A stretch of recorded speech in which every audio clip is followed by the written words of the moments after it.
Well, hi everyone. Thank you for coming. I'm so excited to welcome you to today's Art Department panel. My name is Maya and I'm a co-president of Cambridge Creative. For those of you who don't know, Cambridge Creative is a student-run collective which connects students with leading professionals in TV, film and theatre through Q&As, panels, competitions, reviews and screenings. And we aim to inspire, inform and entertain.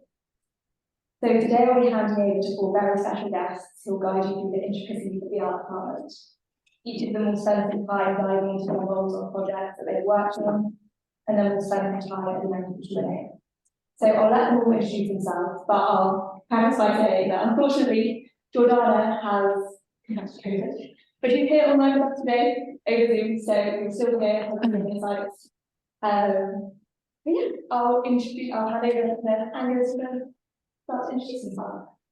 I'm Angus. I'm a standby art director, which is the on-set shooting group art director. Got into it about 10 years ago and started off with props and then drifted over to the art department side of things a bit later on. Hi, I'm Tash. I'm a art department assistant and I've also done a bit of set dressing more recently. I left uni in 2021. I went to NUA in Norwich, where I did film production and then in third year specialised in production design.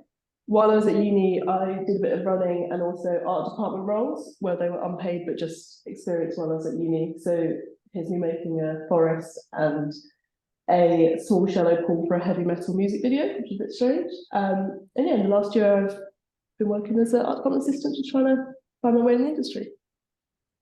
Hi everybody, my name's Alex and I have a background as a production designer for commercials and also a set decorator on film and drama. But over the last couple of years I've actually sort of put on a slightly different hat and I now head up an agency and booking service which is tailored especially for the art department. So I've got about 100 clients or so who range over the whole roles of the art department. I just have to remind myself, and I'll just quickly flash up this picture. That is me and Jordana at university together. So I'm just going to not hold on that for too long because it's a bit embarrassing. But I just thought it might be relevant because Jordana and I both started in exactly the same place and have had slightly different paths to do essentially what is called the same job, but has actually ended up being very different things. And just quickly to flip through my background because I realised it was quite interesting. This is one of the first sets I ever did. This is a music video which I built in my friend's basement in East London, and I literally built it with my bare hands, hired the van, bought all the wood myself. I think I was given maybe £500 to do it. That was how it all started while I was assisting alongside. And then this was one of the last jobs I did, which was a big commercial for Kia, which we shot out in Barcelona a couple of years ago. So it sort of started with a tunnel and kind of ended with a tunnel, but very different sizes and scales, obviously. Before we kind of get going, I just thought it might be useful to explain a little bit about how much an art department can range in terms of size and scale. So as an example, without going through all the different roles, all those words up there, that's an example of how big an art department could be on, say, £100 million production. A lot of the jobs that Joe, who's going to talk in a minute, has done is sort of round about those budgets. And then moving on, that's sort of what you're looking at for something around about a 30 million production, which I'm also going to talk a little bit about, one of my set decorators. And then, or it could be as small as something like that on a £1 million production. So it's really, really diverse what can happen. And then just before we go into introducing Joe, I thought it might be quite interesting to explain that her and I we both art school together. We collaborated on our degree show, we made work together, we both left university, went to London, scratching around, thought we might quite like to work in the film industry. I dragged Joe along. Joe, please interrupt me if I get any of this wrong. No, it all sounds true. Yeah, I dragged Joe along to a drafting course at Pinewood Studios, which at the time was one of the only things that we could find, which was how to learn to get into the art department. and it just teaches you very, very good foundational basic technical skills of how to draw up film sets. Joe took to it like a fish to water, and I didn't take to it so much. And from that point on, we had very different sort of journeys. Joe carried on working in the big studio movies, drawing, working her way up, and has sort of stayed in what is called traditionally the art department. And I had a slightly less kind of formal route where I went and did music videos, a bit like that the first time I showed you, assisting. I did a lot of commercials. It was all a bit more sort of hands-on and a bit more kind of rummaging around in skips and sort of making it up as I went along. But essentially, we both ended up in positions where we were heading up departments, but on very different kinds of projects.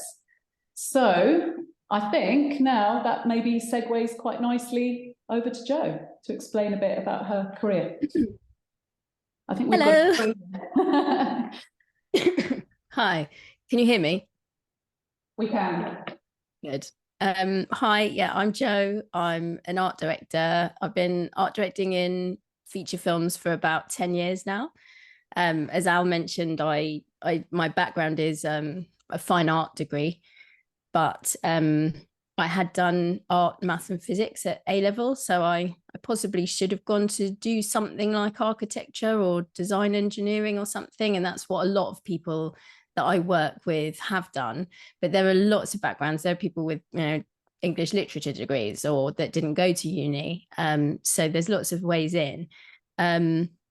But yeah, we, as Al said, we graduated. I think you've slightly underplayed what you did, Al, designing massive commercials as rummaging around in skips.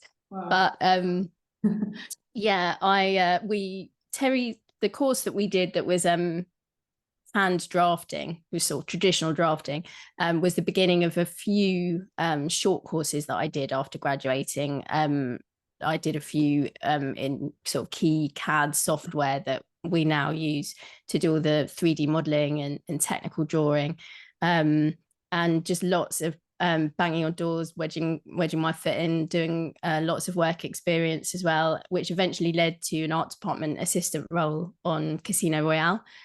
And then I've just worked through the ranks and into art directing. So art directing as a role involves so the creative head of the department on a film or TV series is the production designer, and the art directors working under the designer will be put in charge of a number of the sets each, and that means project managing them from the initial concept designs through to modeling what you're proposing to build, technical drawings for construction to build from, and then overseeing the build and finishes. But it's sort of, I would say, 50% that project management side of things, mediating, facilitating other departments, managing access, as well as the creative part of it.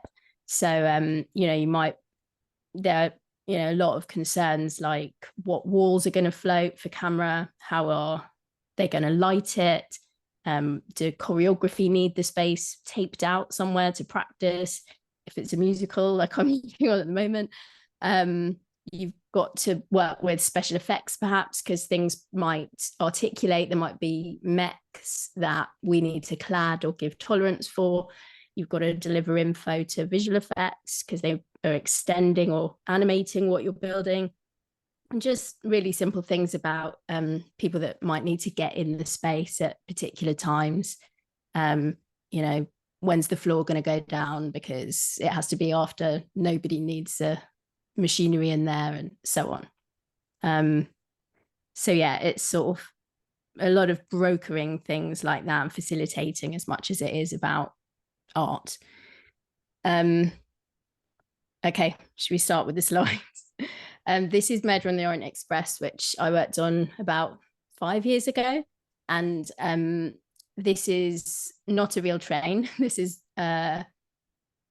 what I was art directing on that movie, the locomotive.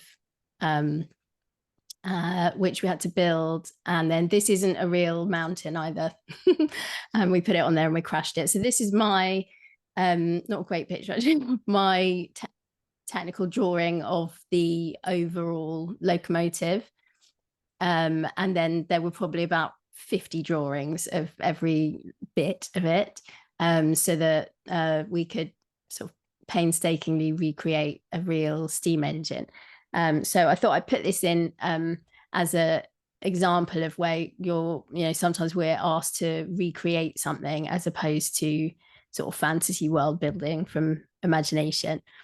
So yeah, I basically had to visit sort of a heritage steam engine in Zurich, had a day to photograph and measure it, and then we had about 12 weeks to draw and build this train.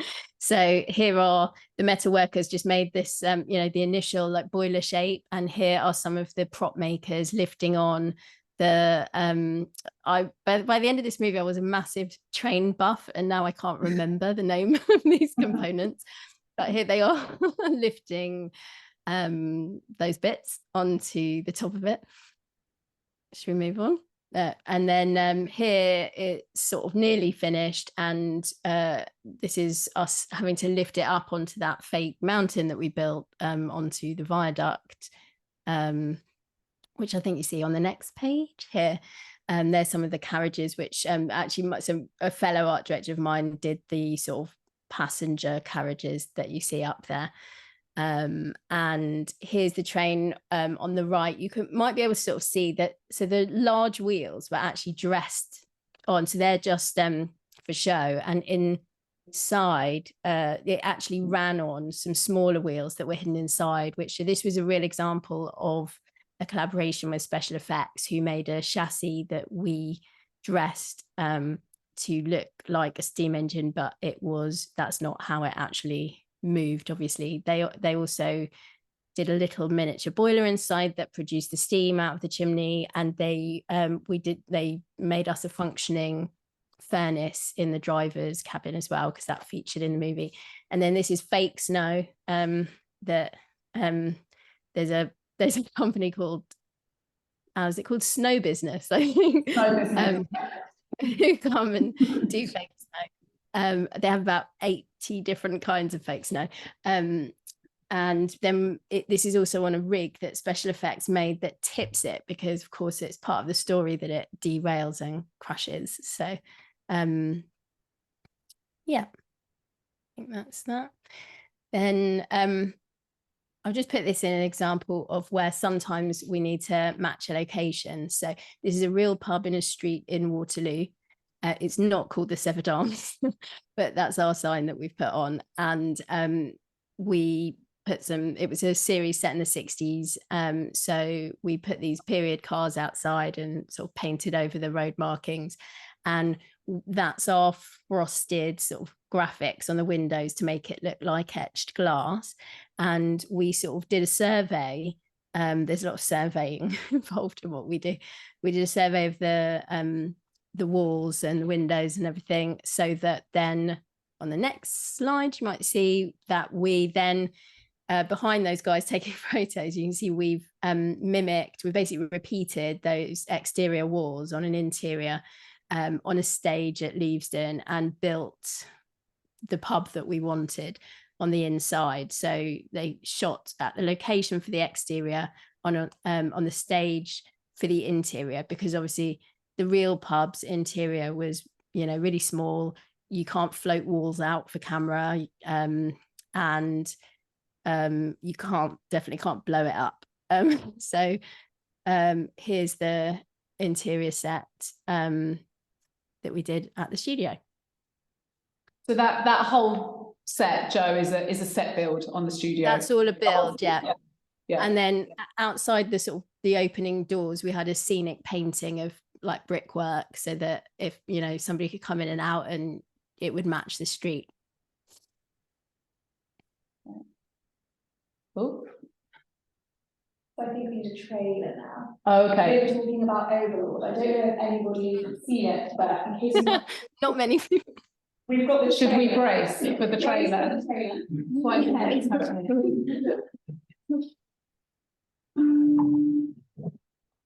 What's inside the church?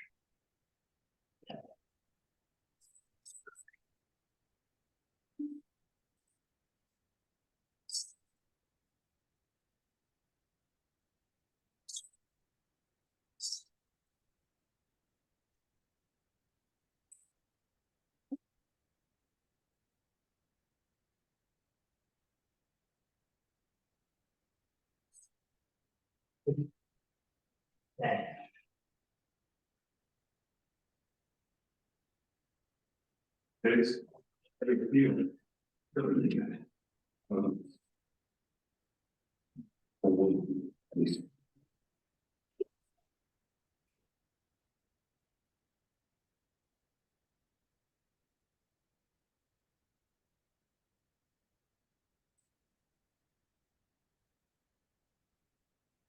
Okay.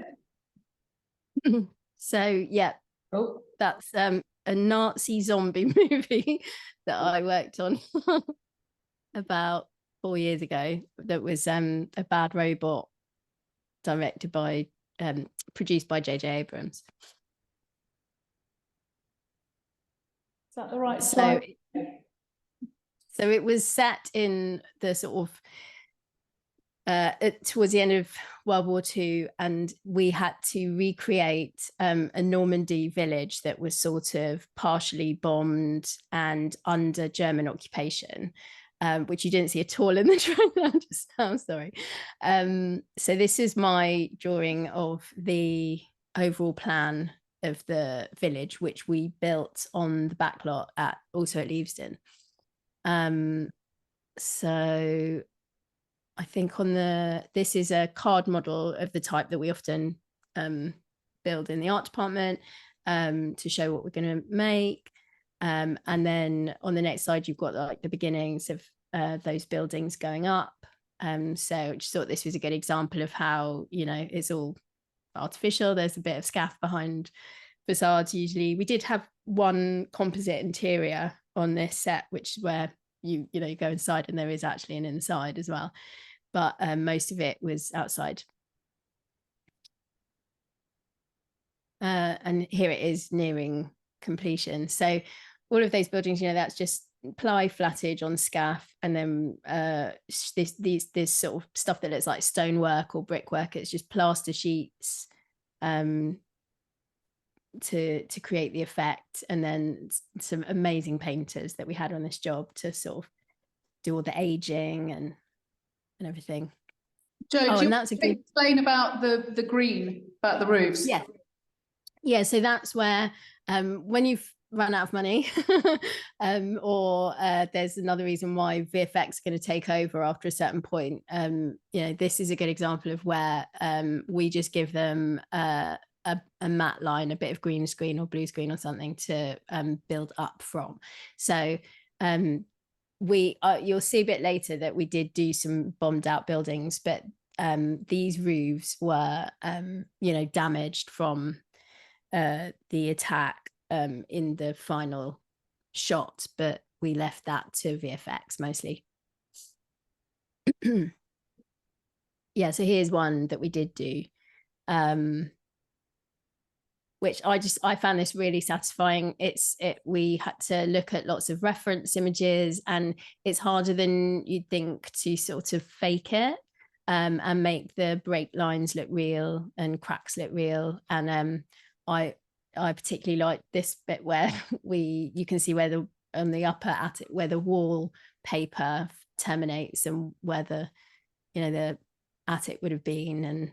And we even did, it's sort of out shot here on the left, but we did like neglected allotments, and there was a field of dead sunflowers, and it was really nice sort of textured set to do.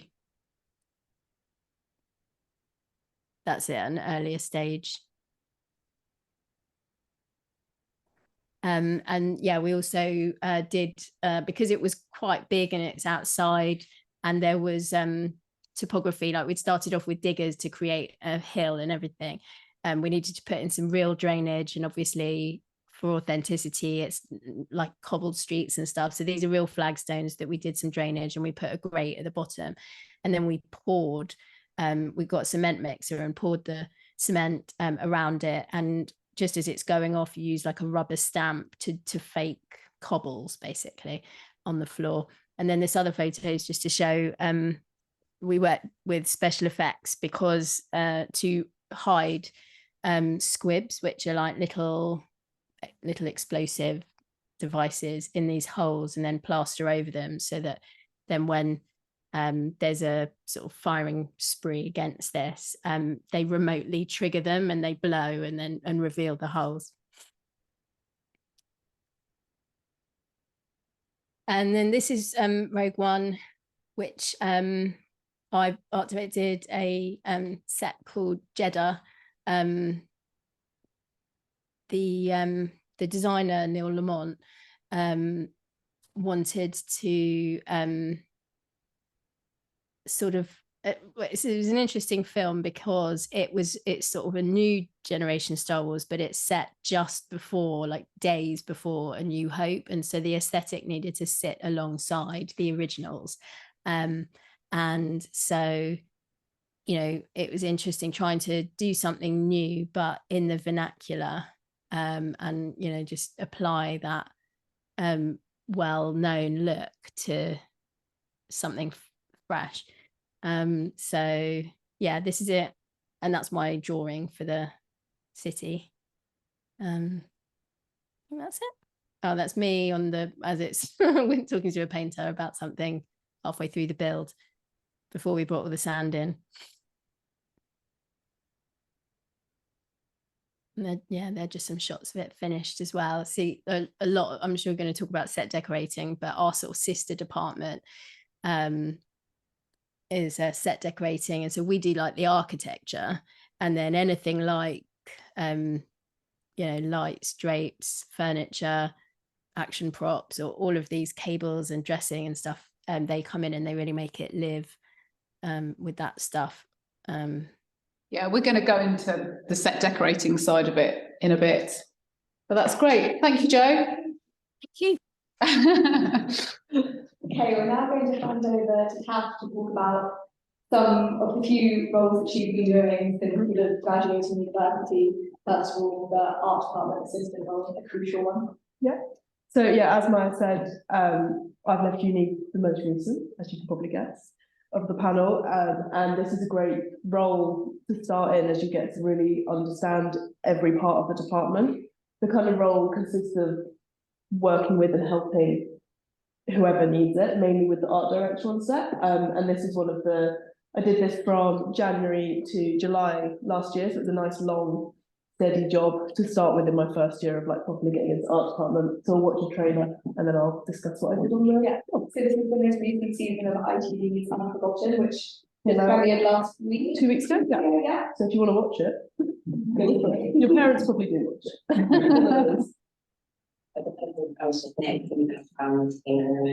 Should I or DTR James? Really? Full disclosure, I don't intend on seeing my shield. We found a body in a house in Hammersmith. What do you found blood? What's blood?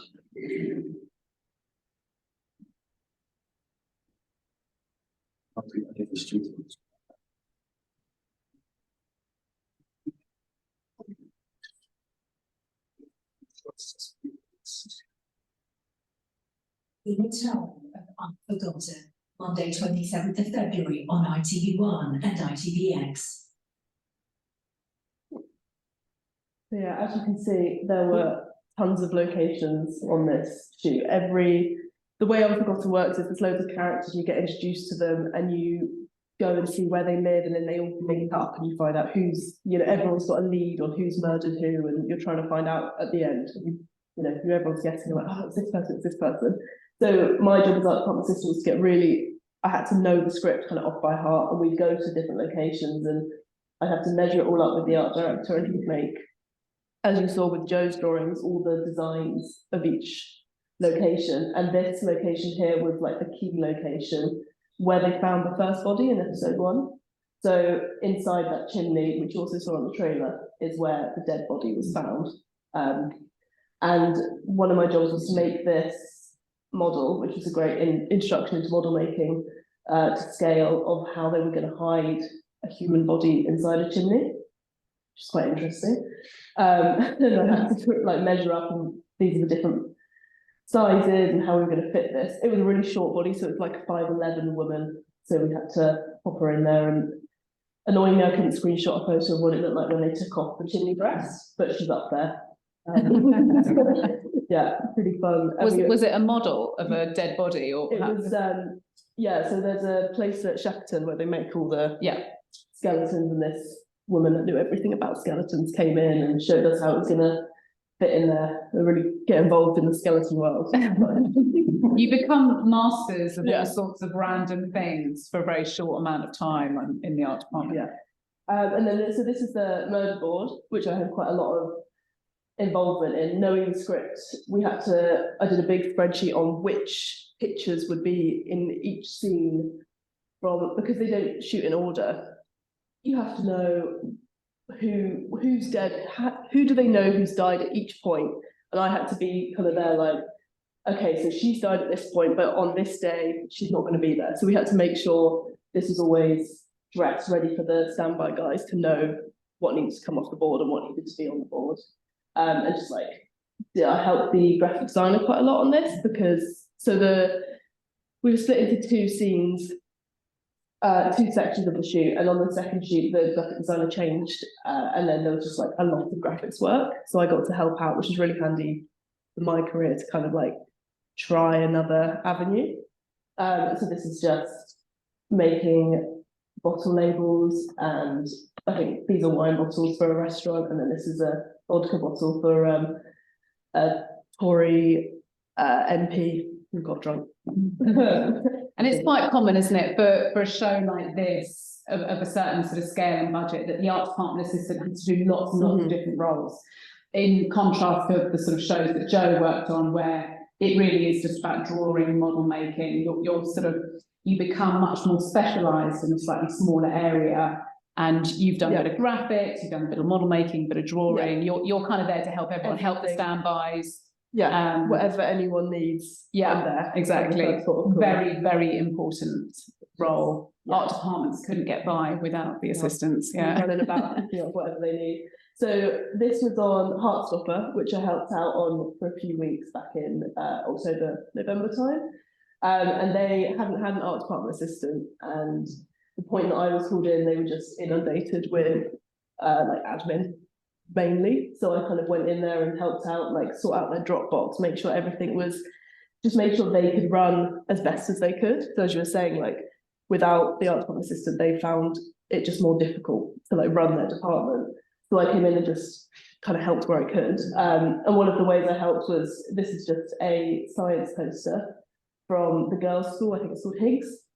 And I just had to recreate it from season 1. So just getting a big polystyrene ball, cutting it up, sticking it on some paper, getting the glue gun out. They had a art club on Heartstopper, so there was just because it's set in a school and it's shot in a school, there was just one of the art rooms where there are a few people just creating all the posters, making it look like the school set, which is really cool. So it was lots of literally cutting and sticking, which is what you want to do. Yeah, and then so this is, I got a little chance to do some set dressing on a American cooking show. It's kind of apparently very popular in the US. None of us really understood what it was about, but it was very fun to work on.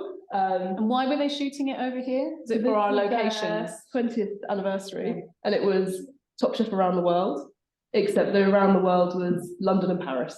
So, like, yeah, so they split each episode as between an in-studio kind of master chef, like, these are your ingredients, we're going to cook, which is this here on the right. And then the next day would be on location, you've got to cook something specific to that location for the judges. So if we skip to the next slide, you can see something cool. So here we've got Downton Abbey. They had to do a nice little picnic, and it was our job to make sure we took the production designer's vision to create their kind of Downton Abbey style setup, and then making sure every chef had the right plates, had the right cutlery to suit their meal. So it was really fun in comparison to like the drama jobs to try and, you know, get into the proper TV sort of things. And then here's the Eiffel Tower, which is pretty cool. And they had a chef and a athlete, and they got to teach them how to cook, and this was sort of finale in Paris, and it was a lot of standby as well on this, where we just had to make sure they had everything they needed on the day, pulling out. We had loads of plates and we just had to have to bring them in, and kind of like being a glorified waiter, but you know, great fun and good job to get to work. Yeah, and then because I'm freelance and it's, you know, my first year properly working in the art department, in between my assisting work and set dressing and other little bits and bobs I can get here and there, I like to keep myself busy with short films. And these usually unpaid, but I get to do a higher role within the department, kind of better my style, get more time on set, different things. So this is a period drama we shot last summer about highwaywomen up in Scotland. And I got to art direct, and there was a props assistant with me. And we kind of just brought the vision to life. And it was a bit of a crazy shoot up in the summer in Scotland, where we had so much light, so we had super long days, and we were just trying to get everything we could in the 10-day span that we had. And this meant prop sorting for a specific period. And something I'd like to do in the future is work more on period films. So this is a really good chance for me to really dig into that world. Yeah, and here's our dead sheep. He's called Ewan. We got someone on set with us, and he's a little rented sheep, and everyone got very excited.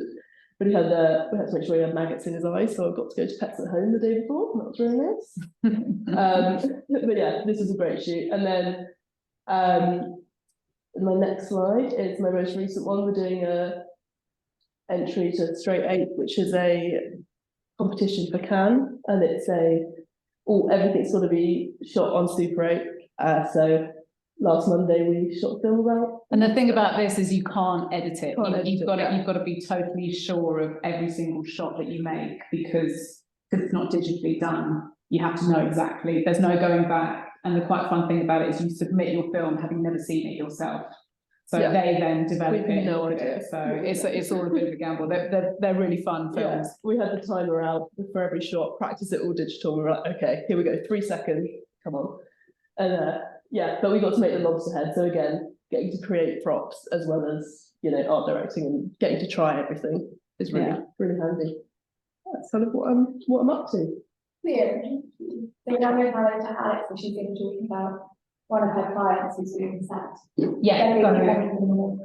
Yes, that's right. So one of my both Angus and Natasha are both my clients as well. I'd like to point out, you know, very delighted to have them on my roster. And one of my set decorators, Steve Coulter, set decorated the Northman, which I noticed looking at the Cambridge Creatives. I noticed that the Northman and Brian and Charles, which we'll come to later, were both on the favourite films chosen by your committee for 2022. So I thought it might be quite fun to ask me for some knowledge and do a bit of a sort of deep dive into the Northman. So I hope you'll forgive me. I've got some photos, and she's just sent me some notes, which I'm basically just going to read out. I think we've got a trailer first, haven't we?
was that?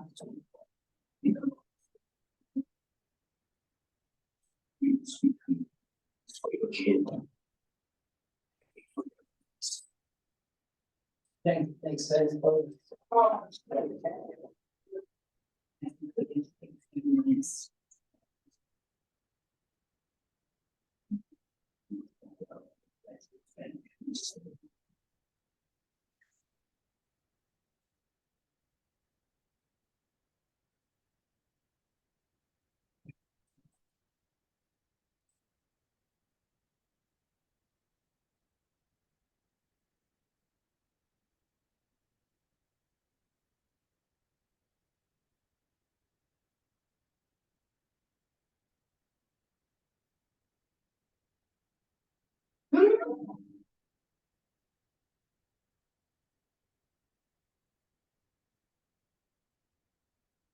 Right, the light entertainment.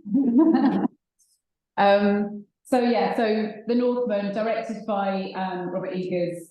This was production designed by Craig Lasbrock and set decorated by one of my clients, Nick Coulter. So it was all set at the turn of the 10th century.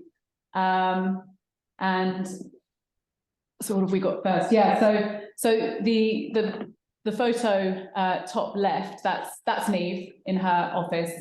And she says of this photo, it was a very cold office and we had a lot of furs and skins just lying around. And then the next picture, I've sort of called this section, it's not all glamour, which everyone I'm sure will agree, it's working in the art department is not glamorous. So she says, there was zero glamour on this shoot.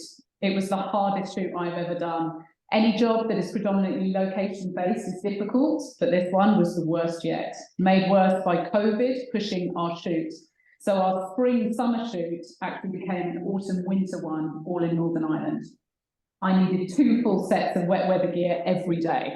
It was brutal. I think that's Neve in her full wet weather gear, bottom right. And here are some sort of set stills from set pieces. So the bottom left of the fish drying, so that was our drying fish that we hung on racks at the Havency set. We had to spray them with bleach, with a bleach solution to keep the seagulls off. The one with all the skins was a tannery at the Land of Bruce. We bought semi-treated hides from the abattoir to use in this set, and they did not smell so good, as you can imagine. And then I asked a question about the mud, because quite often for set dressing, it falls to the set decoration department to bring in things like gravel, mud, dust, things like that. So I asked, did you bring in the mud? And she said, yes, we did. It was ankle deep at least, because that is what Robert wanted. So it was as real and visceral as possible. All right. So yeah, the next one. So this, I know that the whole shooting crew had to take a break because of COVID, by which point they had built a lot of these turf structures.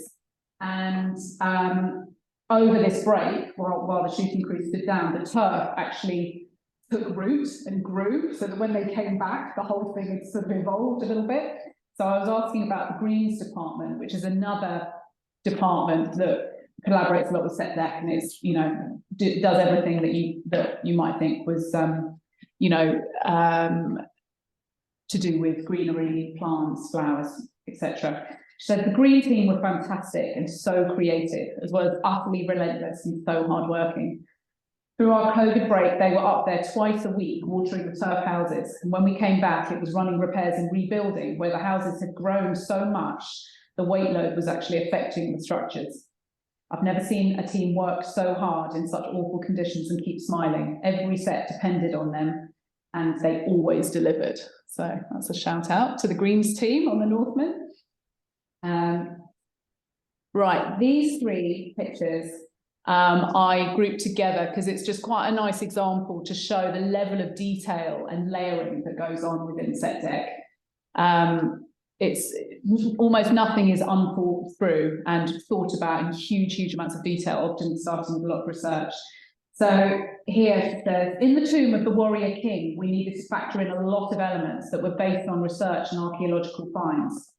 as well as working out how to make these items be A, completely historically accurate, as Robert, the director, won't have it any other way, and B, items that we can use and make in a stunt sequence, and to make rubbers and softs versions of them that are fight sequences. So that's another sort of consideration. Quite often you have to make repeats of things either get smashed, or if someone gets whacked over the head with something, obviously it can't be the real thing. You need to make an exact replica in a soft or a rubber. It was pretty challenging. Also, the structure of the buried warriorship of the burial chamber was a very awkward shape to dress, with a steep camber on both sides, and the actor who played the warrior king was over 7 foot tall, so his throne had to be bespoke and hand-carved, like all of our thrones. The mummified horse took a while to get just right, and I went through weeks of research and development with our model makers to get this to where we wanted it. The Slav witch temple, which was Bjork's set, that's the one with the on the right, was an interesting one before and after from the temple pre and post fire. The effigy, like all our others, was carved in India. So with set deck, there are lots and lots of makes, often made all over the place, sent off to different places all over the world. Right, this is one to animals. She said, I always loved doing the on-set animals. And here we thankfully had such a great animal handler, Kenny Bracey. We had so many animals every day on the Northman, and the challenge of building safe and historically accurate pens and enclosures was always a thing. Pigs and sows can burrow out of pretty much anything, and they'll turn over and root up an enclosure in minutes. Kenny also had 2 very tame, huge sows. This one was Mabel, pig there, who was gentle enough to be led on set by hand. Cooley the bull, here pictured with Kenny, was trained to tow a cart for the entry into the Havanasi set. The cart was also made and carved to match the one that was a find from the Viking burial ground. It was no mean feat to train him, and on the shoot day it was up a very steep hill, so we had to be sure that all the cart dressing was as lightweight as possible. Horse tack is also another thing I enjoy getting involved in, and not something that you really think of as being a set deck remit. We made these replica Viking saddles for the key characters, some with 2 versions of the same saddle, one aged and one newer, to use over a passage of time. The black one here was the Valkyrie saddle. The embroidery was done in India, and the saddle made in Berkshire. All of them were hand painted by our props painters, and the decorative metalwork and details was made by model makers. Right, I think, yeah, so I think that our Zoom screen is covering a chopper, a helicopter that is lowering dressing into the set.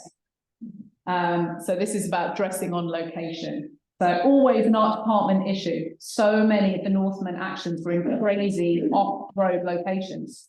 When I first saw the turf houses being built for the farm village way up on a hillside on a single winding track, my jaw literally dropped.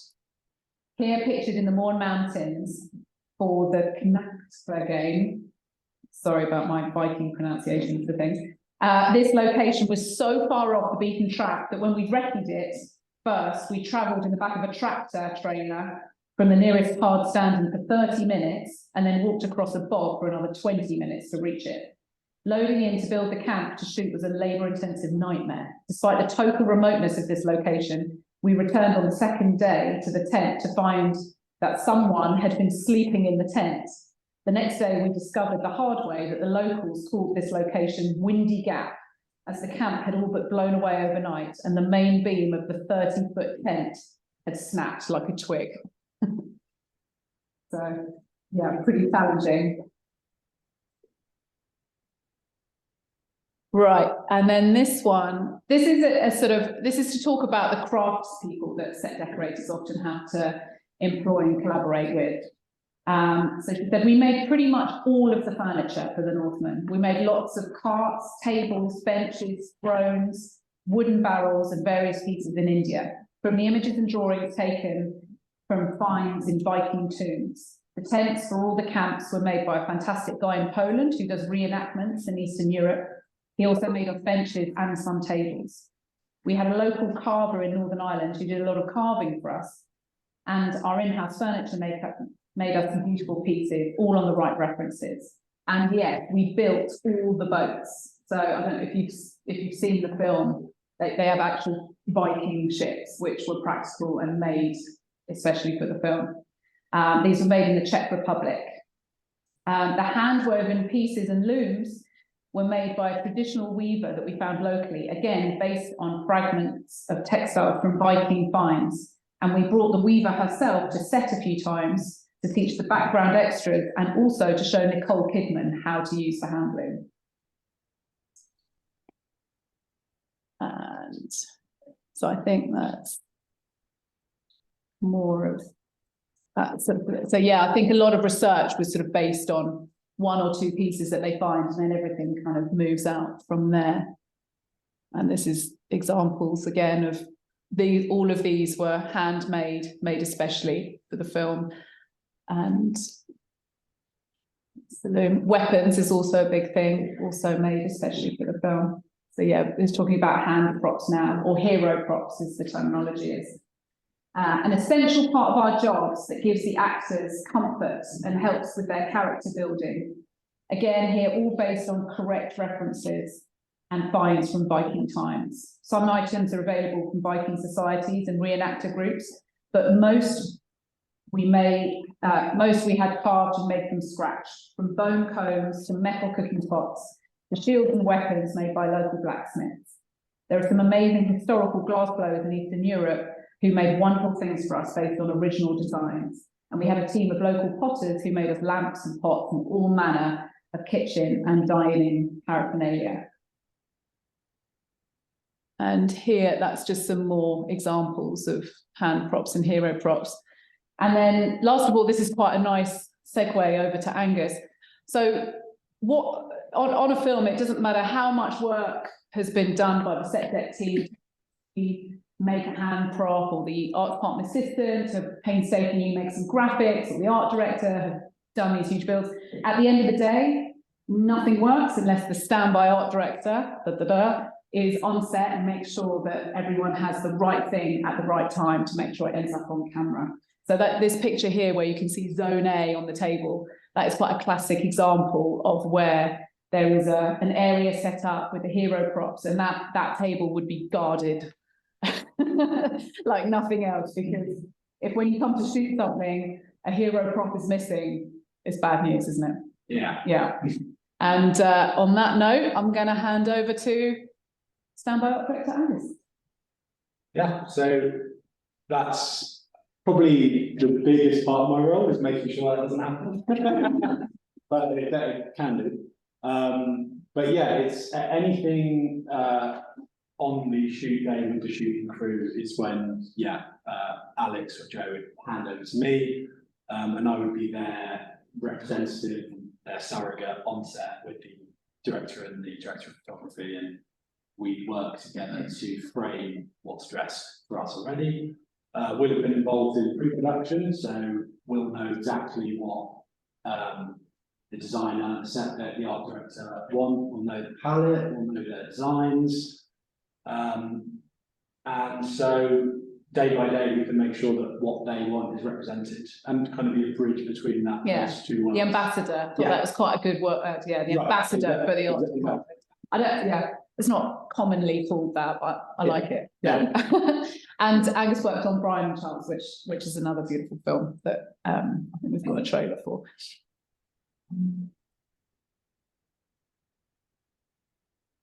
Well, I don't anything as amazing as Charles.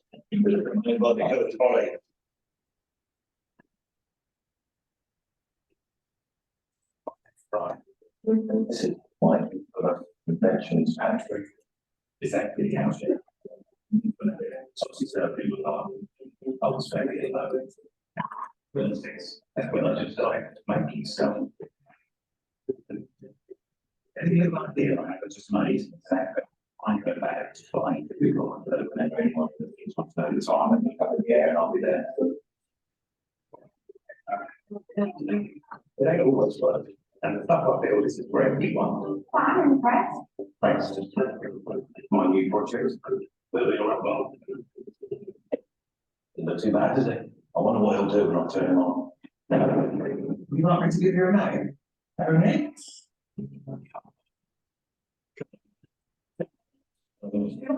Other than this is incredible.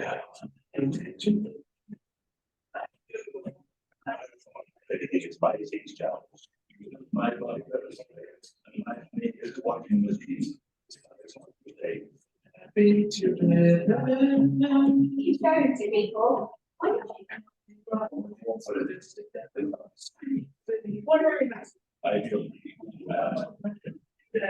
want to go on an adventure.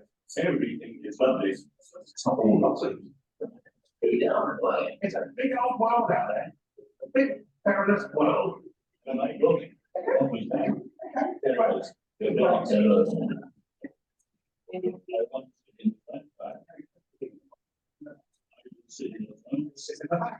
Stop saying front.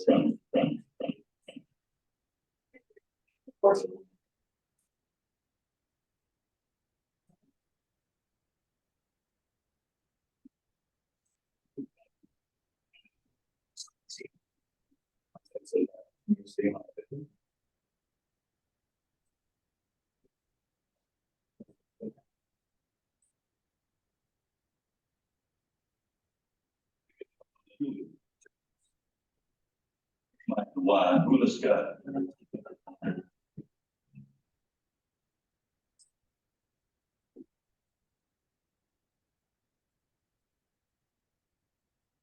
Okay, Great.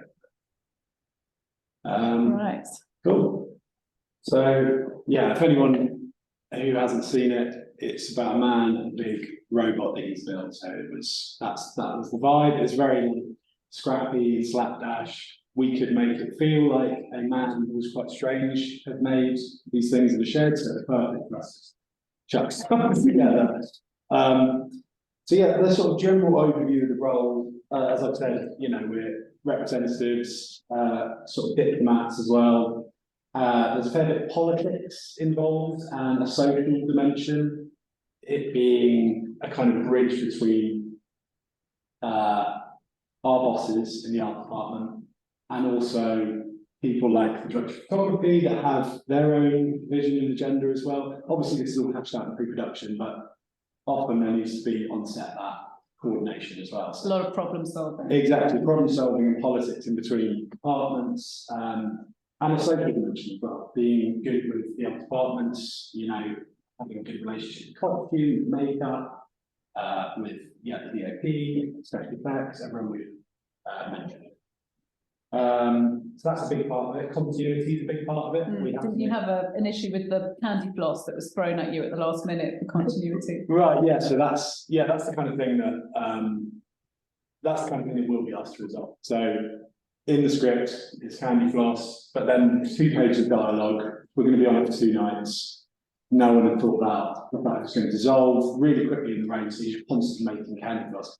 So it's sort of thing they say you've got 10 minutes, give us a candy floss that doesn't dissolve. So that is pillow stuffing with blue spray over it. And so, yeah, just anything we've got in the van that can resolve issues at the last minute as quick as we can. So yeah, that's a big part of the role as well. This is an example of the breakdowns we'll do that most members of the department will do. The designer will do on set, they'll do on the art director will do one, but ours is often one that people coordinate around because you're kind of the last line of defence. So anything you've missed or you're going to be adding at the last minute as well, we'll put it in schedule order, so it's a lot easier for some of the rest of the departments and the prop department to coordinate and make sure you've got what you need on the day. This was our van on Brian and Charles, so it's where we spent a lot of our time. It was a lot small because Brian and Charles is on the smaller independent end of budget. Charles's head. I Yeah, didn't that's his head hanging there. Yeah, we had a much smaller van, larger productions like something like The Northman probably, or Pennyworth, which I did a little bit of later on. Like Joe was saying, you'd have an 18-tonner, you'd have a really big truck with a fridge, a desk, heating, air conditioning, everything you'd ever need. But on this, we had to prioritise and go through pre-production, make sure we had everything that we think could have come up on a smaller space. Similarly, you've got on one of those bigger productions, you've got 2 standby props that are going to be helping you out. you've probably got standby greens, you've got, there's going to be armory, there's going to be animal canvas probably. Who else do you got? Who's on a painter? Yeah, loads of people. How many people did you have on? Yeah, so something like this Yeah. is me, one standby prop and a standby trainee. Yeah, Who was brand much smaller team. Yeah. It's a lot scrappier, I would say. It's just the kind of the way that those dynamics change job to job. That is an example of the kind of conditions we were in. It was Snowdonia in December 2020. Again, we were pushed to by COVID. So yeah, you're going to have to expect to be out in freezing, snowing rain on a job like this day after day. A lot of night shoots, a lot of blizzards. Yeah, so this is kind of the second office. You've got your van where your props team is going to be storing and housing their gear. And then Video Village, which on a film of this size is often looks a bit like this, is where you spend the rest of the time. This is where costume are as well, makeup are there, you're watching on the monitors, and you've got your continuity Bibles, you've got your iPad, which they can now stream from the camera straight to your iPad, so you can kind of live wherever you want. But oftentimes the producers will be there as well, so they can have a go at you about problems. You can talk to the other departments about issues, keep an eye on dressing. Yeah. So this is when we're trying to put Charles together. It's an example of the kind of things that we'll tag along to in pre-production, so we know the problems that might arise on the day.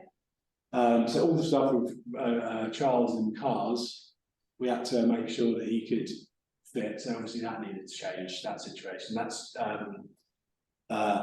Charles testing out the car there, and then along with Jim, who's the director there, and that's what's his name again? Oh yeah, Chris. That's Chris who plays Charles. Sitting in the chair because we couldn't actually. It takes so long to get the thing off and put it back on him that we ended up just sitting him down in between takes a long time, in between setups. So yeah, this is an example of how on this film, obviously, but on all films, you're going to be coordinating a lot of costume and the other departments, and also testing out prop makes, making sure you can resolve any issues. If something goes wrong, if something breaks down. On this, pretty much every large prop make that was supposed to do something did break down in some way. The clock's wings stopped flapping, the chest puncher, if you've seen it, it's got a chest punch that comes out that broke. So we've got to kind of figure out very last minute how to resolve all these issues. So that's us doing that on the right. And that's costume and us getting Charles in his gear on the left there. So yeah, that's Chris again in his Charles costume. We often, again, because it took so long to get it off and on, and we'd feed him through his tummy hole. He's got like a washing machine body, so we used to feed food to him through there. And another department that we work with a lot is electrical, especially when you've got a practical prop that's also a character like Charles.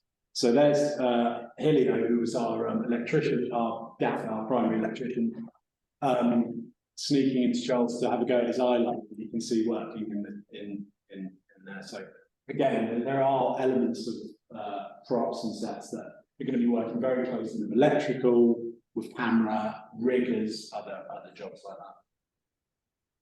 Oh, well, no, that's the last. Yeah, that might be. That's quite quick, wasn't it? Yeah. How are we doing? What have I missed?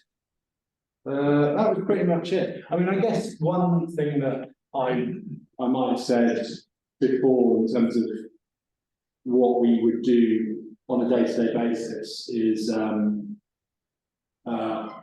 so from Video Village, where you're watching the action, if it's a couple of pages of dialogue in a scene, you're going to be on it for a couple of days, probably minimum.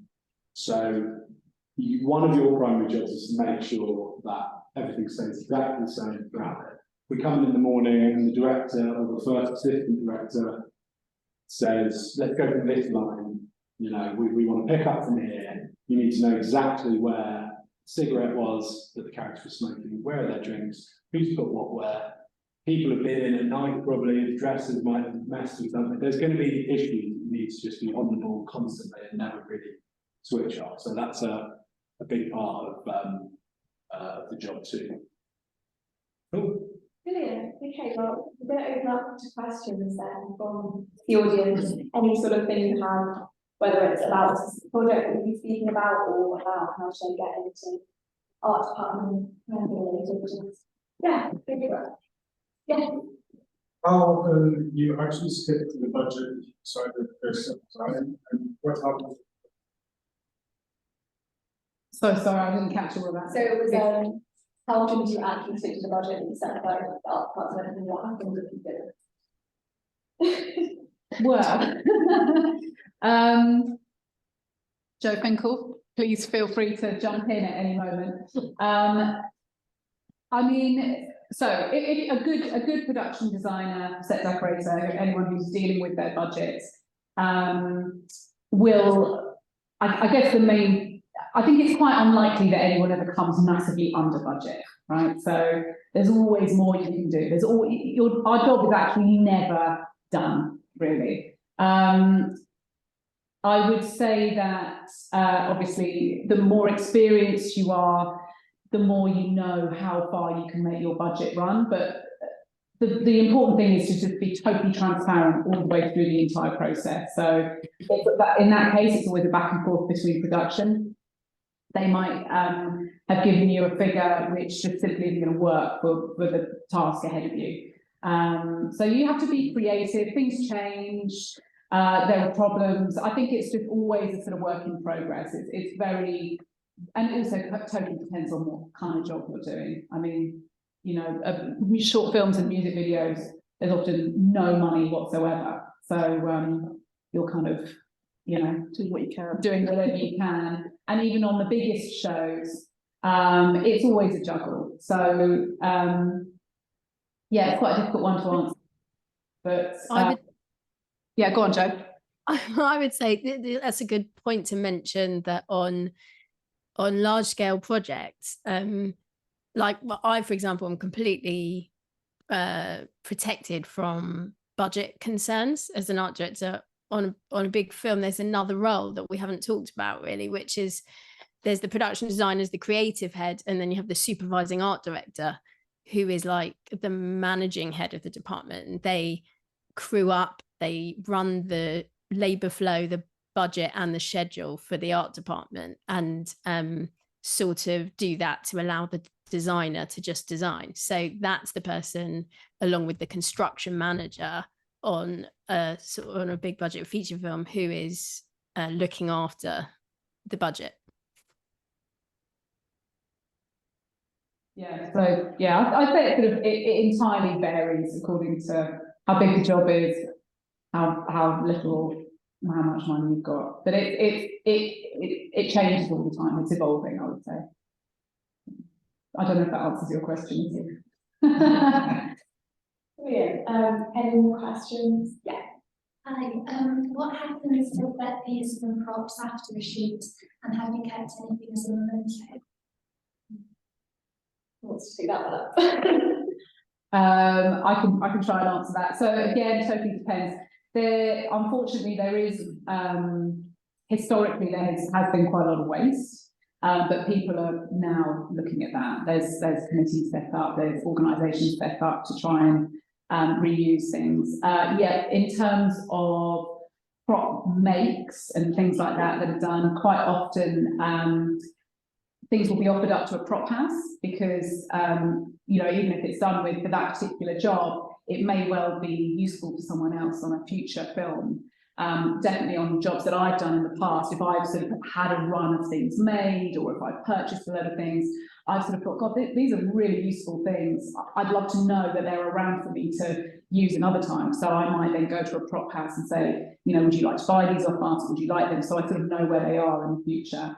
But again, it kind of depends. Sometimes hero props, sometimes you have to give those to your lead actor, you know, as a memento. It really varies. But yeah, it's getting better. I'd say the sort of the waste is being addressed much more now, which is good. And any fun mementos that any of you particularly can sense? I've got plenty. I mean, often we're the last because we de-rig all the action props in the standby props do, but I'm lingering around on the outside of seeing things. So I'll take bits and bobs. And yeah, there's some fun things. I would just say about set recycling as well. There are a couple of groups online, aren't there, on like social media that do set cycling, where designers, set experts can buy stuff and bring it on set. It's often more in the commercial world, if it does happen. Yeah. And also, I mean, something we haven't really talked about that much is prop houses. You know, a lot of we have got an amazing infrastructure in this country. We've got huge warehouses that most people don't know exist, full of almost anything you could think of that you might need. So things do get used, returned, used, returned, used, returned. So there isn't that sort of throwaway culture as much as maybe in other places. I won't mention what productions they were, but there have been instances recently of very large productions completely reusing massive backlot sets. They just take the signs down, slightly change a few elements, and then use it for another major feature a couple of months later. So that happens as well because it's a studio. Yeah, I also used to reuse sets on jobs. I did a short film once when I think I had to build 3 small sets that it all fitted in one stage, and we shot on one. They moved on to set number 2, and then I went back to number 1 and quickly turned it around, and I think I put a door at the other end of the corridor, and I quickly clad the walls, and I reused that set for the same job, like within the same day. So that's often something you're thinking about as well as a designer and art director, for how you can reuse things, but for a budget point of view as well. Even on like some very big franchise films, it's called revamping, isn't it? Like they'll revamp a set into a different one for later in the shoot. Okay, next question. How do you create work-life balance in the way that, for example, if you need to go tomorrow to set up and you need to remember everything from yesterday and it's like, like the day in today, and how to not to be like 24 hours per day and you work and still have like life outside of that? Good question. Does anyone know the answer to that? I think yeah. Go on, Jen. I think that for me it's taking breaks, because it is an extremely full-on job and the hours are infamous, but as we are freelancers, and it just means you don't have to start something the Monday after you finish one project, and think it's essential to try and sort of take some breaks in between, because it's not a normal work-life balance when you are on a job. What sort of hours would you work, just for context? Different for our roles, really, isn't it? I think in prep for Unforgotten, for example, it would probably be an 8 till 6 day, and then when it's shooting, it completely depends on what, I mean, for what I was doing, the graphics, I'd stay on 8 till 6, but if then it ran over because of the shooting or something needed to be done, I'd stay a bit later. But it's usually those sort of hours, give or take, depending on how long the shooting day is. Yeah, a bit longer than that. I mean, as the art department, we always say we're the first in and last out, because obviously we've got to create the environment so everyone's shooting, and then we've got to take it all down at the end. So the art department does very, very long hours, definitely. And in commercials, where you've got like a 1, 2, or 3 day shoot, it gets really packed in, and you do a lot. You do long hours. There's no question. It's not your normal sort of 9 to 5 job at all. And the work-life balance, it's tricky. Again, I think there's a lot being done to help that a little bit, but it's always been this way in the film industry. It's always been long hours, intense, because you can see the sort of places people are shooting, and got to shoot all night sometimes. But as Joe said, I think it's not like you have to do it every single day all year. You'll have these bursts of working very, very hard, and then you can have some downtime afterwards. Anyone else want to add anything on that? Again, the only thing is that there's a difference with, we're with, as standbys, we're on the shooting crew that have their own rules. So we shoot as standard on smaller productions, 11-hour days with an hour lunch. On larger productions or American productions, 12-hour days with an hour lunch. That's what we pay for. Everything beyond that is overtime. So that's the kind of hours you can expect on set, which obviously is a lot, for like 6 months. But Yeah, that was the same with Top Chef. It was the 12+1 and then travel to and travel home, depending on what, like Downton Abbey. Yeah. You'd have like a 2-hour travel there, 12+1 day, 2-hour travel back. But then, you know, your next day might be a normal length day, then you might get a day off. Or all kind of works out in the end. Yeah. Long days. Thank you. Okay. Has someone like without a relevant degree, so not having done like art or production, things like that, what steps can you take to, like, coming out of university to try and get into the industry? Into the industry in general, or into the art department? Well, first thing I'd say is certainly when I was still working in the art department, no one ever once asked me what qualifications or degree I had, literally not once. And now that I look at a lot of CVs and, you know, have people coming to meet me, it's not necessarily something I look at either. Exactly for the reasons that I kind of highlighted at the beginning. There were just so many different areas that you could find yourself working in where your day-to-day job will actually look very, very different. So, so yeah, not having a relevant degree isn't necessarily a problem at all. And in terms of how to get in, I think it's just try to, I mean, all of us, I think I can say, including Joe, all of us did work placements and work experience, and it just kind of starts that way.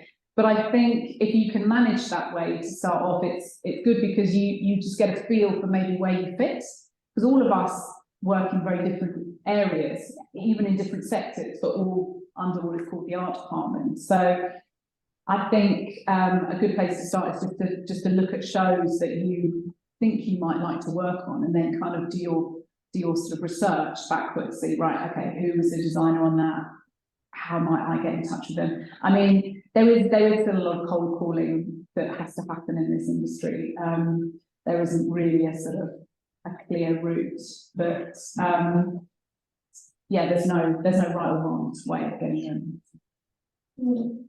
Natasha, will give some insight into what you did immediately after?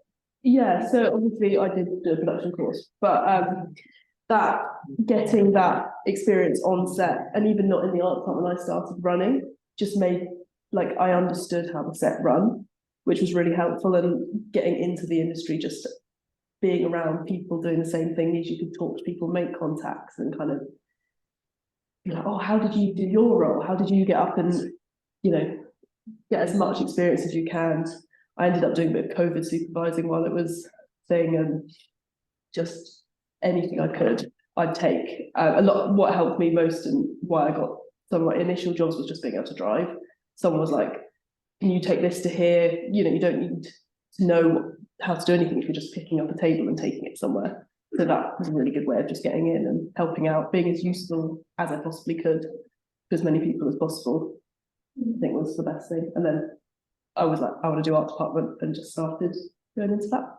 Yeah, and for running jobs, there's like Facebook groups out there you can Sign up to and just like keep applying and find we need like last minute someone in London today, Come tomorrow. driving license, so yeah, keep an eye out for stuff like that. It's true, because every department has runners, and it's much more about, isn't it, someone's attitude and initiative, and just being a useful person to have around in the early days, isn't it? And then you can identify what you want to do and learn on the job. Yeah, learn a lot very quickly. Yeah, lovely. Yeah, I have two questions, if that's okay. One, do you have a preference for shooting on location versus on a soundstage? I know you do cool crane shots and you don't have to worry about company booths, but is there something special about some locations shooting? And then my second question is, what's your favorite movie from a design standpoint or TV show? You think does a really fantastic job? Joe, do you want to answer the location versus studio? Because you've done a lot of both, obviously, with construction. Yeah. Everything's harder on location, obviously. Just really simple things like when they're shooting on location, they make sure there's like a snack truck and there's toilets and stuff, but when you're prepping it in advance, there's none of that. So I actually quite like the midpoint, which is I really like doing a backlot build in a studio. So you're still getting out and about and doing dealing with diggers, and you've got the fresh air and whatever, and it's a bit different than being stuck in a stage, but there's infrastructure around you and there's a canteen. Yeah, it's quite common you find yourself just somewhere with no toilets for miles around. No one's thought about that. But yeah, I've been lucky enough to travel quite a lot with work when I was working in the art department, and that was always a real privilege and a joy to be shown sort of, you know, little back streets of Rome or places, you know, that you wouldn't normally ever usually get to see as a tourist. That was always really enjoyable and really fun, and meeting all the local shooting crew and people there to support you as well. That was always really, really fun. But then again, there's also a certain magic to the sound stages and building in a big studio as well. So I would say it's a 50-50 for me. Yeah. Oh, and the next question, best design job. Think about it. One that popped to mind from really recently was Station 11. Did anyone watch that?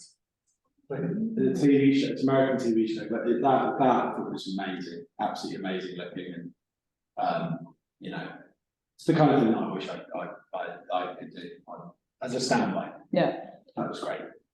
What made it particularly? It's a post. Everyone's watched it. It's really good. It's a post-apocalyptic thing, which I know there are a lot of, but this is like it's all about traveling band and musicians. So there's all this really cool costumes and sets that are built from the scraps of society. That some really brilliant designers have come up with these fantastic kind of reclaimed sets with loads of reused plastics and stained glass. And it's really pretty show. I think a good, maybe not necessarily my favourite, but something that, like Heartstopper itself is a really good one for it being a fun design, and it really comes from the book and is so obviously from that book, which is really nice to see pulled into a complete world. Like if you've read the books or into the, I think they're graphic novels, aren't they? And then you could just see exactly those shots in real life, which I really enjoy. So that's quite incredible. Yeah, I'm drawing a bit of a blank. I'm trying to think. The Panic. I mean, not a film, but I relatively recently, I watched Severance. I don't know if anyone's seen that. I thought that was actually very beautifully done and very simple. And sometimes the sets, which, you know, really don't have much in them, you know, it could actually just be white walls or some very subtle paneling and like a really strong colour floor and just some really key, beautifully designed props. Sometimes that sort of thing is much harder to achieve than, you know, all singing, all dancing, like Jungle or something, you know, where you can hide a lot of mistakes behind plants and things like that. Sometimes the more minimalist spaces can be more sort of fulfilling to achieve. And I think I recognise that in Severance a little bit. Jo, do you have any favourites? I'm also trying to, I'll really kick myself after this call because I'll think of all my favourite things. But the thing that's popping to my mind is like there are some productions where the set is almost a character, and I always really enjoy that. So like, I don't know if anybody saw The Father, but they used the set to help evoke his he's Anthony Hopkins' character suffering from dementia, and as he's kind of losing grip on reality, his apartment keeps changing. And I thought that was a really clever way to for the production design to contribute to the narrative. Yeah, definitely. There was actually nominated for an Oscar for production design, that film, which was amazing. Yeah. One of art department set decorators was set decorator on that. So.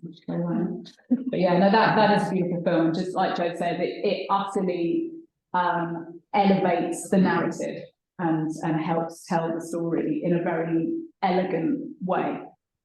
So yeah.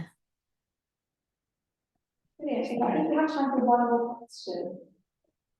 Thank you. I'm glad. I was just wondering, especially for Joe, I suppose, how his films a collaborative concept, right? Agreed.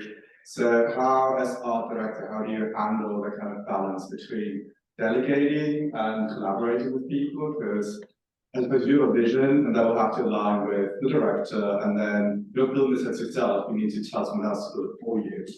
So yeah, I was wondering how do you go about that so that everyone is kind of on the same page?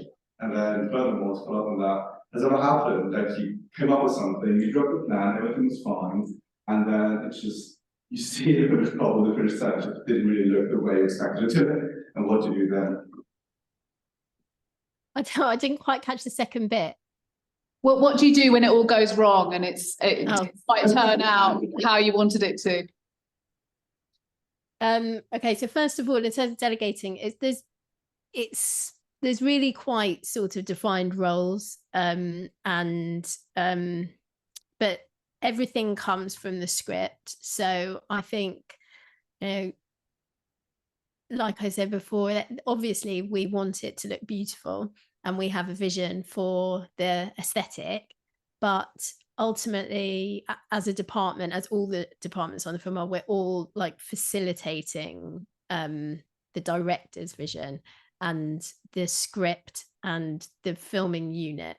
So yeah, there's often times that we have to compromise or change our plans to because, you know, that doorway's got to get wider for a camera dolly to get through, or the ceiling needs to come off in panels for them to light it, or you know, something changes in the script and the set doesn't, you know, fulfill their needs anymore. So, and then there's a huge, you know, there's a carpentry department, a plastering department, metalwork, sculptors, painters, and they all, so I don't sort of actually make anything myself.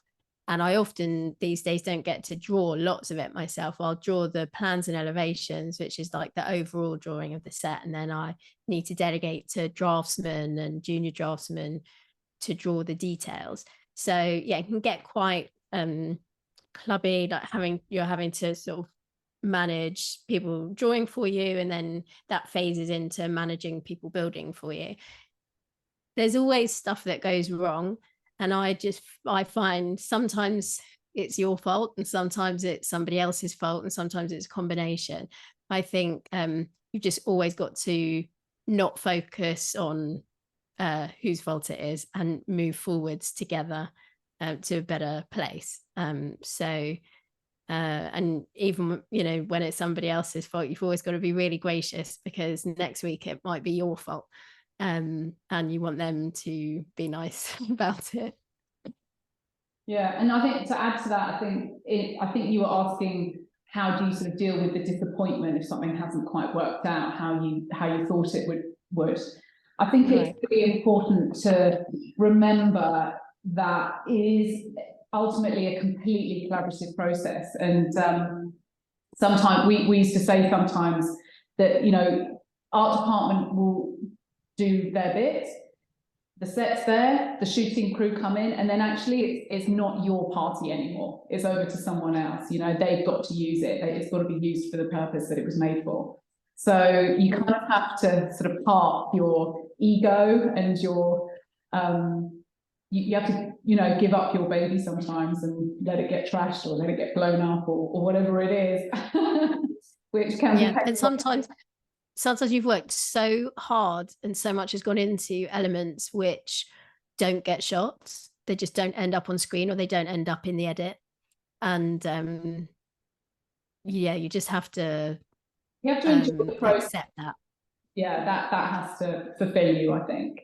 Can't just all be about the end result. Yeah. Thank you. Brilliant. Well, that's all we have time for today, but thank you everyone for coming. Yeah, this was our last event in creative stuff. In case anyone knows a screenwriter, I don't know, you'll probably get more talk. Going to be opening applications for screenwriting position. The next thing, and look out for more events next time.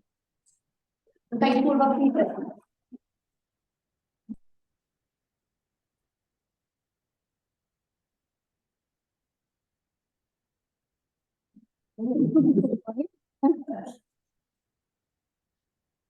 How did we do for time? I have just no idea. Okay.